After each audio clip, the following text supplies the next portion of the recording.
Okay. this, but if we only get a half an hour interview in now, I think we should start with just Houston. Okay. I'm gonna ask you questions about Houston and any story, Sure. anything you could think about that you want to. So you just be like free. If I ask you something, you could be one word or it could be Yeah. half an hour. Sure. Okay. Sure. So are we? Hang on, let me make sure. I want to make sure my ringer is turned off. That's important. Silent mode is on. And if Houston does call, which he's not gonna, I have to just take it for a second to be his GPS. And Jerry, where are you comfortable sitting? Back there, forward? Which is there better? Well, sometimes I lean it. I move around. Are you Dean? Yeah, hi. Hey. Hey, Jerry, good to see you. Good to again. meet you. Yeah. Did we meet before? Well, I was at the show the last 2 Thursdays over. We were recording. Oh, when John was there? When John John. Tendy was there? Yeah, I was there that day, and then with Houston, too. What is that billboard? Which club is that from? That was from Robin's Nest. Oh, that's Robin's Nest. Yeah. Don Williams and That's my Richard man, Don. McRae. Yeah. Do you still see? Did you talk to Don? I talked to Don yesterday. Oh, he's doing good. Yeah, we're going to interview him I next week. was back when I saw his name. I said, "There's a guy. Okay, you're way ahead of me." I love Don. Don and I played with McGriff. He said, as a matter of fact, he told me to tell you. We played with Jimmy for many years That's what together. he said, yeah. That's all you guys. It was great. Yeah, man. Don's the greatest. I Man. love Don. I played with him quite a bit, bringing him on blues. He's gigs. still playing. He told me he had a. I haven't played with him in a few years, yeah. but he told me yesterday that he's fine to play. Good. Just that everyone got word that he was sick, so they stopped calling him. But he's like, Oh still well, play, I'll man. call. And I'll he call him. Yeah, he said, man, I'm ready. You know Don. Don's the greatest, man. And I knew Richard McRae too, man, from Newark. From You're Newark. So great. Newark, That's the man. Yeah, man. That's Newark. That's Newark. know Richie. Yeah, fuck sure, yeah. Oh man, you're beautiful. yeah. I mean, I haven't seen him in a million. No, he passed away. He's gone. Yeah, I thought so. Yeah. Okay, we're ready. You ready? Sorry, okay. All right, what is it about Houston person's sound that you like so much? Tenor, the tenor saxophone. When you talk about a tenor sound, well, he reminds me of Gene Ammons. And years ago, I asked Houston. I said, "Man, you must have loved Gene Ammons." He didn't. He said he loved Lester Young, but he had to love Gene Ammons. I mean, you can hear that, and it's just that's what pops into my head. But like every other great musician, you hear Lester Young, you hear Gene Ammons, but you hear Houston Person too. But you hear the influence and where he's coming from. That's what makes it great and special. What's so special about the way Houston plays blues? It's the blues. It's just the blues. There's no it's the feeling of the blues, man. It's the blues on the tenor saxophone, which is, that way. What's your favorite thing about Houston's music? Sound, and his gift for melody, how he plays a melody, which is, I mean, I've been especially now since the pandemic, and since we've been having a lot of time to ourselves, and the opportunities to play in all these venues has diminished. You look for other means of, how are you going to make a living? And so I've started teaching more than I have in many years. I was never a teacher. I was more of a player. I would teach a little bit, but the thing I would stress to players and musicians, kids playing the saxophone, is how to play the attention to the melody, how to deliver a melody. And Houston is a master at that. He understands a lyric and he understands a melody. And it's so simple, but so rarely delivered. I'll say that. You just covered like 3 things. Rarely delivered at that level. I'll put it like that. Do you think that a young musician could get to that thing that Houston has? Is that going to be possible? Why not? Why wouldn't it be? See, it's lineage. It's all lineage. Like just like Houston, this is years ago. How he told me he loved Lester Young, because Lester Young was, when Houston was a young guy coming up, Lester Young was it. So now we still have Houston with us. So they're a young musician. I was the same way. When Dexter Gordon came back to the States, I was, I was 19, 20. I was a big deal. So he was my model. Houston was too. The older guys, so they pass it down. So if you're paying attention, it's possible, of course. So what do you think is the responsibility of the older musicians to pass their music down? Just to keep it going. Just to keep it going. Just like I'm sure when he was coming up, the older guys would bring him along, just like I do, like you do. Okay, this is like a side question. Talk about the Newark jazz scene and what your impressions of it or what it means to you. The Newark jazz scene? Oh man, that was well, there was LCs, there was Mr. Wes's, there was Sparky J's, which was before. I think it was before it was the Cadillac Club before it was Sparky J. I missed that part, but I was fortunate to work with some of these guys like Don Williams, like Alan Watson, like Leo Johnson, who had the session at the. I think he was at the Peppermint. He was at Mr. Wes's too. I went to school with a lot of guys from Newark and East Orange and Jersey City. There was Alan Watson. I don't know if you remember Alan Watson. We went to school together. There were guys like Carl Atkins and Lance Smith. Some of them no longer with us, but these were real up and comers and soulful swinging players. So the Newark scene. It was special. It was so many great musicians, and these venues that I'm sure are long gone. But it was a feeling. The feeling was always positive, and the feeling was always swinging, and the people, which of course makes the room. You can't play to an empty joint. I mean, we all have, but that's not any fun. So you would see, it's like Showman's. It's like there was a regular crowd. It was a regular crowd, but a very, very hardcore and passionate crowd. And if you were playing and were playing with some feeling, you got it back, man. You got it back. And that's where Houston's coming. He's coming from there. You know that. Nice, that was good. Can you recall any special times hearing him play? Like when you recall any gigs where? Oh, sure. Many. Well, we like the other night when we were in New Brunswick, we were talking about Sonny's, which was a club which is long gone by now, but it was out in Long Island. I grew up in Long Island, but Sonny's was a real jazz joint. It was in Seaford, Long Island, the only club on Long Island.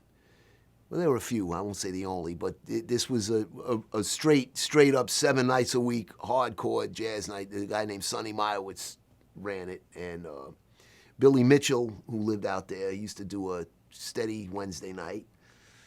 And on the weekends, he would have Houston and Etta, and he'd have Frank West, and he'd have Chet Baker, and he'd have, there would always be a good band in there. And Houston and Etta played in there many, many, many times. And before Houston and I even got to know each other, on a professional level, I was a teenager going to see them, and so I was a big fan. There was also a station in New York, way before BGO, back in the 70s, WRVR. And they used to play Houston's records, and Etta Houston person, Etta Jones, and I was always a big fan. I liked the you know the great singer with a combo with a swinging. It just always was. I just loved it. So I was a big fan of it. And then years later, I got to know them and become friends with Houston. It's like, you know. Do you remember? Do you happen to remember the first time you met him, or you really hung out with him? Yeah, well, we probably we did one of the jazz cruises. This back in the '90s. And I don't know if you remember the cru. You know, you've done those jazz cruises when everyone's on the ship and it's very informal and loose, and you see everybody. You're at the dinner table and you're walking around and blah, and you come to my set, come to you, and then they'd have a jam session late at night and everybody's hanging out, and so that's when you get to actually hang out with some of these guys. When I was younger, I wouldn't dare want to approach, I wouldn't want to approach these guys. They're on a break, they're having a taste. I'm not, I don't want to, I'm not getting, I don't want to, hey, I'm a musician, I play the saxophone, but so, yeah, it was probably around that time. And then when I worked with Mac Duff back in the late '80s and '90s, that we because Houston and Jack would record together, and then they were friends. So we would meet sometimes. Just. Are you on any records with Houston? You know what? I was thinking about that on the way over here. Because Jack and I recorded with Jack many times in Houston. I don't know. I don't think we actually recorded together. I don't think so. Maybe you might. I know I recorded with Red. I know that. I made some records with Red and Mac Duff. Was that record the re-entry, or is it another good one? The re-entry, I'm not on. No. That's Houston. I'm not on those. Another good one. That's Houston. I don't think there's another saxophone player on there. I know it's John Hart, and I remember when Mac Duff did those records. Yeah. Okay, you guys just did a year. Well, recently you did the a Lincoln Center gig together. Oh yeah, that was. Well, yeah, that's. I guess there's a recording. There's a YouTube recording of that. That was more than a year. That was actually quite a while. That was back in like 16 or 17 now. Yeah, it was a Ben Webster. A Ben Webster tribute, I guess you would say. And when they called me up and they asked me would I be interested in putting together a band in celebration of Ben Webster, they were putting him in the Hall of Fame, the wing up there by Dizzy's where they have the wing of the Hall of Fame, and they were putting Ben Webster's name, and they wanted to have a night to honor Ben Webster. So they called me and asked me to put a band together, and I was, and then, the bonus was that Houston would be on it as well, so it would be a two, and that's one of the highlights of my career, as you could say. It really is, because I really took the time. I remember I had John DiMartino on piano because I knew he worked a lot with Houston. I wanted him to be comfortable with, and Neil Kane and Byron Lanham. It was a first class band, and Houston did a couple. I did a couple, and then we played together, and. I think you can still find it on YouTube. I'm very, very proud of that night because it was went well, and Houston had to say he said he had a great time. He said, man, I really enjoyed that. So that meant more to me than all of that. All right, this question, this is not for the interview, just in general. All right, this off the record. No, not Shut off the cameras. I don't want this. I don't want. Next year, I don't want to see. I don't want to see this. You remember when you? No, I'm curious if we could get that video and use it. Like I played there with Craig, and I know there's. It was on YouTube for years. I wonder if you could try to put us in touch with them in the future, if we could use that. You know. Well, I don't see why not. Okay, well that's down the line. Also, let's get a record. Let's get set up the record. That's a review good. again. And you know what? That's that the you know. Did you ever see it? I've seen them, yeah. It's professional. The sound is good. I love And the sound. in fact, we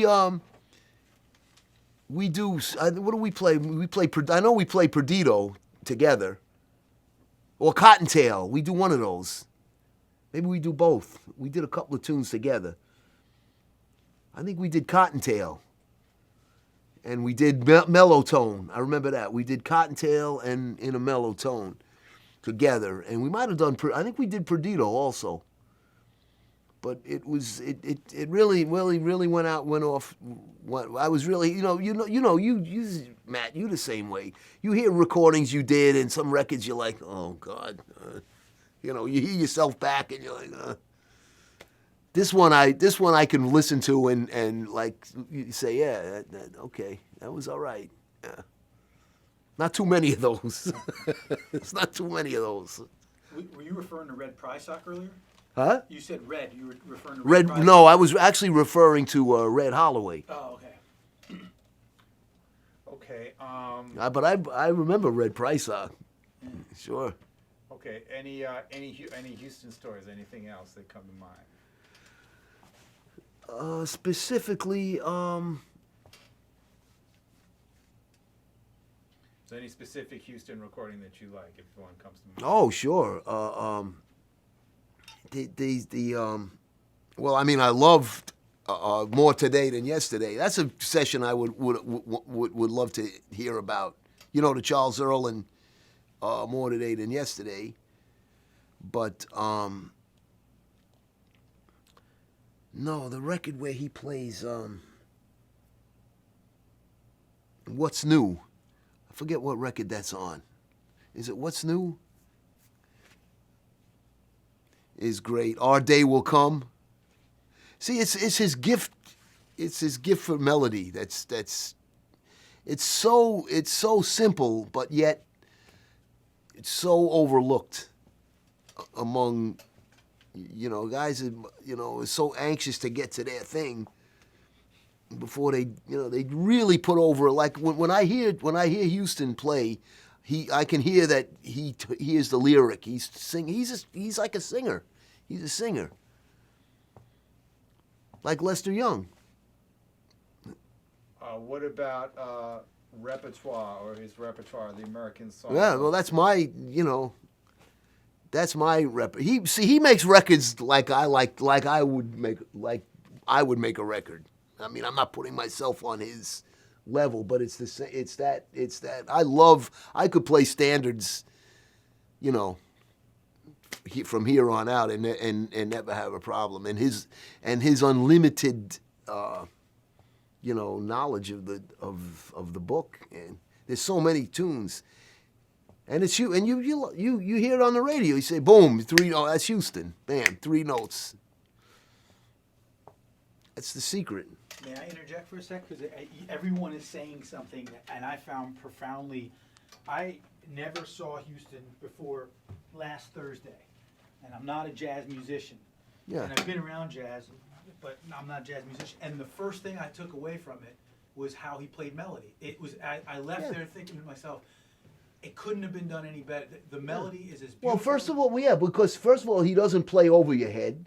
He plays the melody. So people that pay money to come to see him, that come to hear the music, that come to see the music, will feel something when they leave out of there. Yep. Everybody, well, not everybody, but most people can recognize a melody. And when you put it over, when you deliver it with that kind of feeling, people they respond to that because they feel it. Not that playing hip and playing all the slick stuff and you know, and you know, it's like, yeah, that's great too. But when somebody, oh yeah, and they hear the song and they hear a melody and they say, oh man, yeah, they feel it.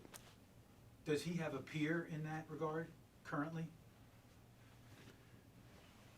Well, I mean, it's his own, it's his way of putting it over. Yeah, but there are, you know, George Coleman can do that, and Benny Golson, and all those greats that are still with us. Sure.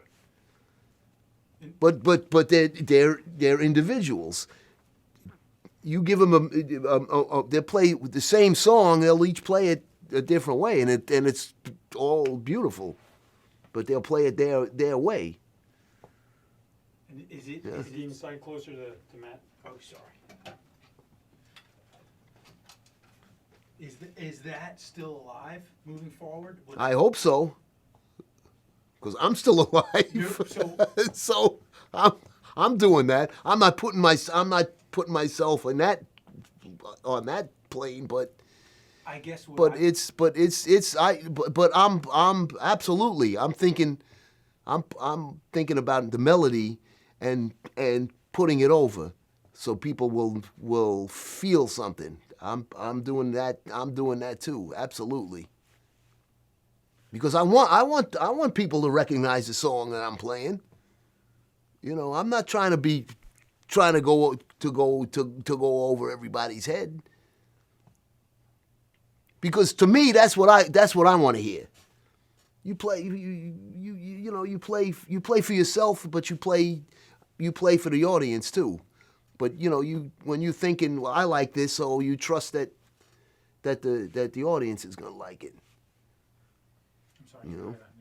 Okay. All right, so I'm going to give you a few of these general questions that we're trying to ask everyone. What do you think is musicians' role in society, or what is music's place in society? Well, I mean, just think about what. I mean, can you even imagine having a society without music? I can't even imagine. Do you think that music changes society? Music can change society? It's an interesting question. I think it can. How, I'm not so sure, but it yeah. Well, I think when you go back and look at history, I mean,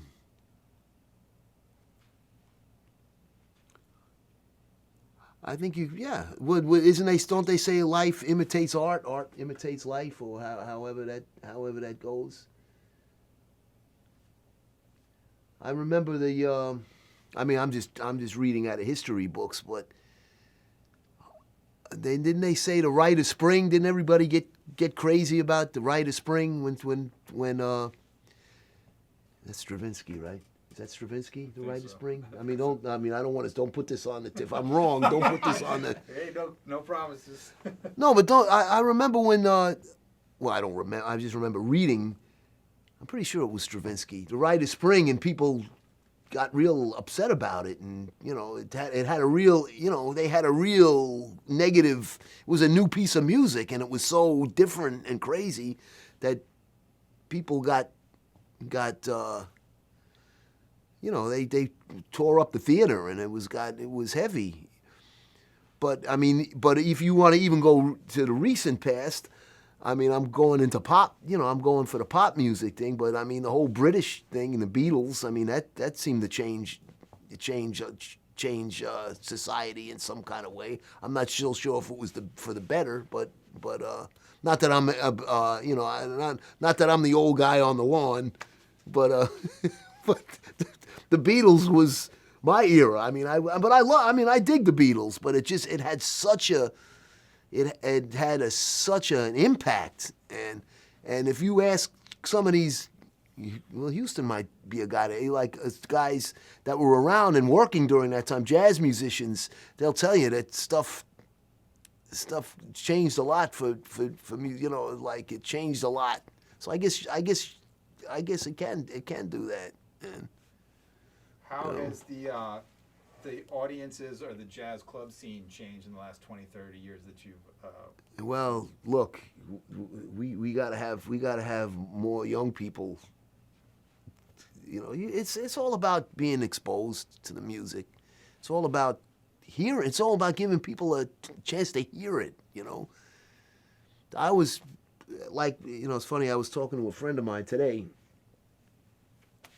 We're about the same age, and he was talking about his father played the drums, and his father used to listen to Art Blakey records, and his buddies would come over and they'd have a taste and they'd put the records on, and they, you know, and he was a kid and he heard it, and it was the exact same way in my father was not a musician, but he loved jazz, and he had a very hip record collection, and he had his little hi-fi set, and he would play Bird, and he would play Basie, and you know Stan Getz, and you know, Mulligan, and Dave Brubeck, and Errol Garner. He was very he had the whole, and I just loved. There was just something about that music that was very hip sounding to me, you know, and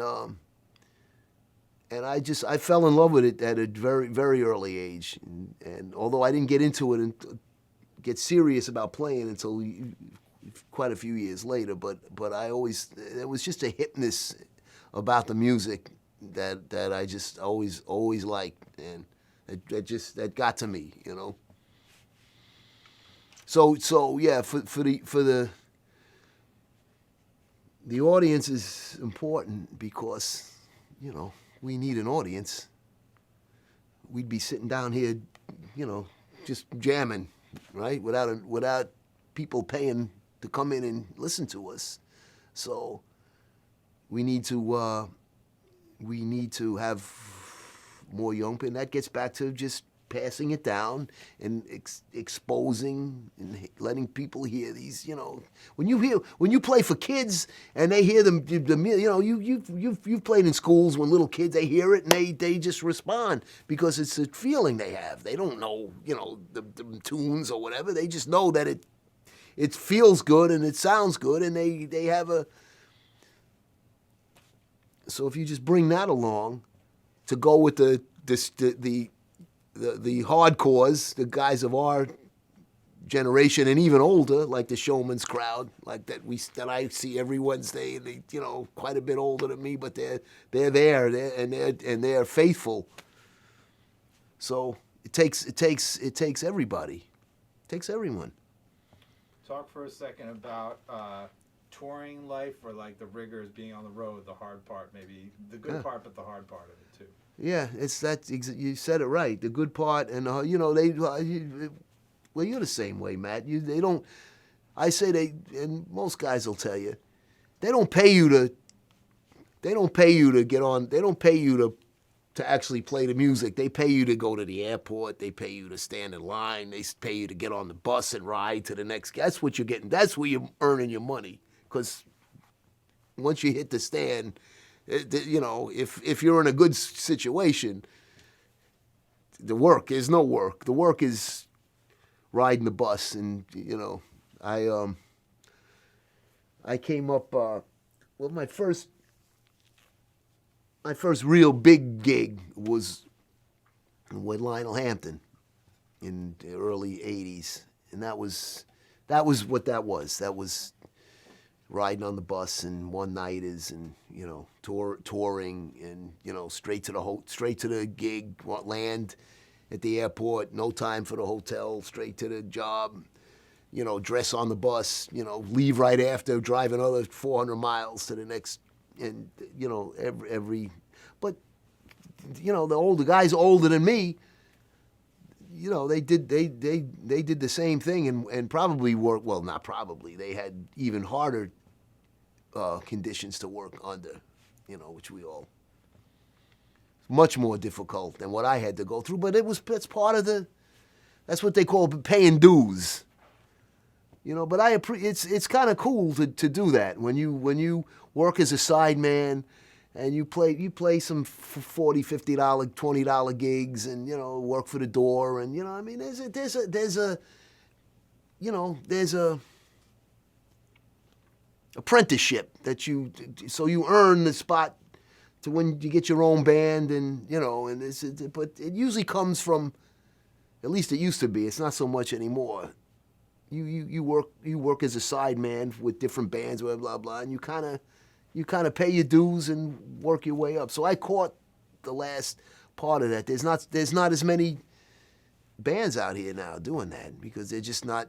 You know, there are no more Hamptons and Woody Hermans and Buddy Riches and, you know, Maynards and Count Basie's. Well, the Basie band is still with us, of course, but it's just not it's not the same, you know. Okay. Time, check. Yeah, no, I know we got about 5 minutes and then we're gonna toss the room, but we got a lot of good stuff. So I was gonna ask you, somewhat concise minute answers on a couple quick questions. What's your philosophy towards recording or being in a recording studio? In the recording studio, 2 takes,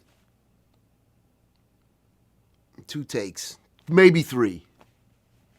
When you're playing jazz music, it's you know, because you can't because then you start to lose the feeling of the tune. So you gotta. It's either in the first or the second take. Generally. That was cool. Okay, talk about the blues in jazz. Well, how can you have one without the other? All right, that's a good answer. All right, so we're wrapping up. Any testimony, anything you can say about Houston, even if it's reiterating what you said. I'll just ask you 2 or 3 questions. Don't Sure. You know, what makes Houston person so special? Soul and sound. Can you, I'm sorry to interrupt, can you put his question into your answer? So, like if I ask that, what's your favorite color? My favorite color is... Oh. Because I'm not going to know what soul, if you can connect. Okay, say the question again. Okay, what makes Houston person What makes Houston's soul and sound? And to go together. It's a soulful sound. Jerry, could you repeat that, but repeat his whole question first? What makes Houston person so special, and then you say that. Yeah, or I can say, what makes Houston Yes, so what special is...